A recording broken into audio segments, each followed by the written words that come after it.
वीर सिंह का राज खुशहाल था, लेकिन महल के भीतर उदासी का साया था। राजा का इकलौता पुत्र आर्यन कई महीनों से मृत्यु और जीवन के बीच जूझ रहा था। महाराज, हमारा बेटा दिन पर दिन कमजोर होता जा रहा है। आप कुछ कीजिए।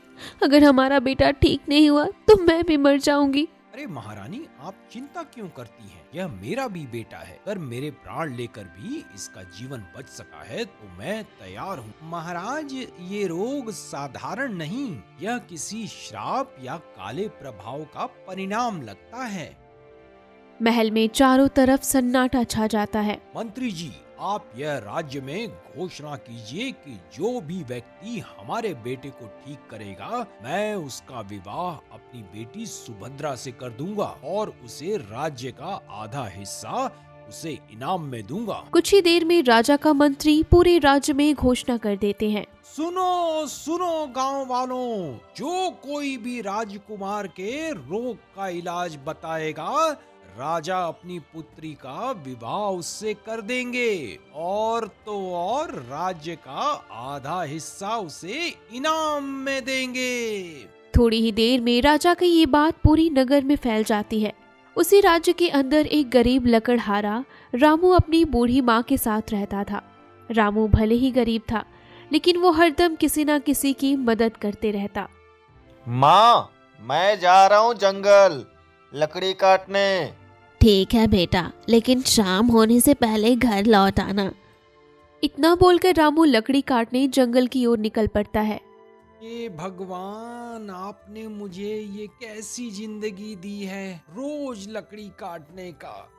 रामू आपस में बड़बड़ा ही रहा था, तभी वहाँ पर एक साधु प्रकट होते हैं। क्या हुआ वत्स, तुम इतने दुखी क्यों हो?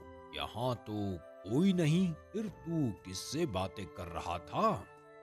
साधु को देखकर रामू डर जाता है। आप कौन हैं? मैंने आपको आज से पहले जंगल में कभी नहीं देखा।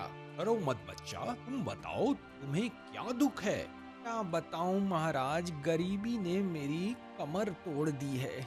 मेरी माँ का तबीयत हरदम खराब रहता है और मेरे पास इतना पैसा भी नहीं है कि मैं अपनी माँ का किसी बड़े अस्पताल में इलाज करा सकूं। क्या तुम राजा के बीमार पुत्र के बारे में जानते हो? हाँ महाराज, पूरा राज्य उसकी चिंता में है। मेरी बात को ध्यान से सुनो।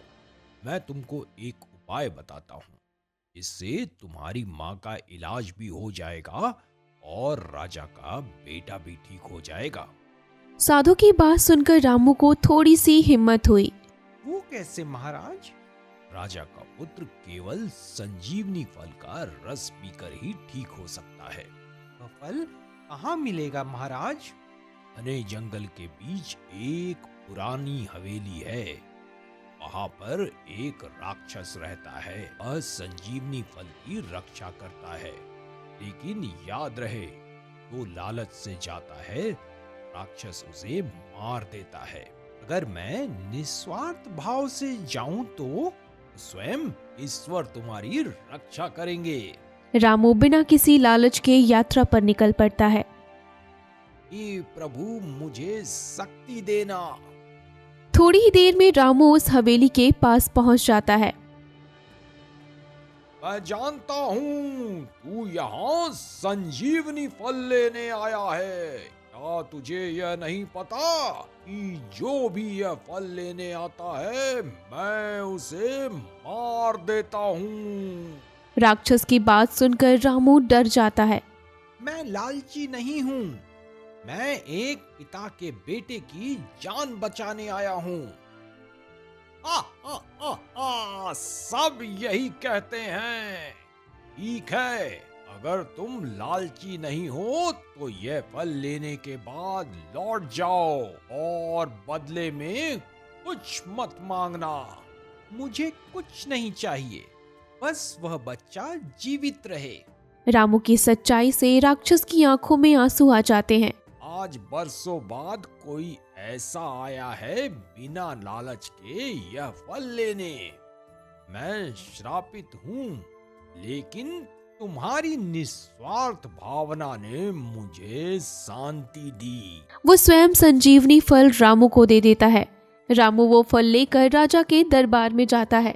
राजकुमार जैसे ही वो फल का रस पीता है वो ठीक हो जाता है। फिर राजा अपनी पुत्री का विवाह रामू से करा देते हैं और रामू को बहुत सारा धन देकर वहां से विदा कह देता है।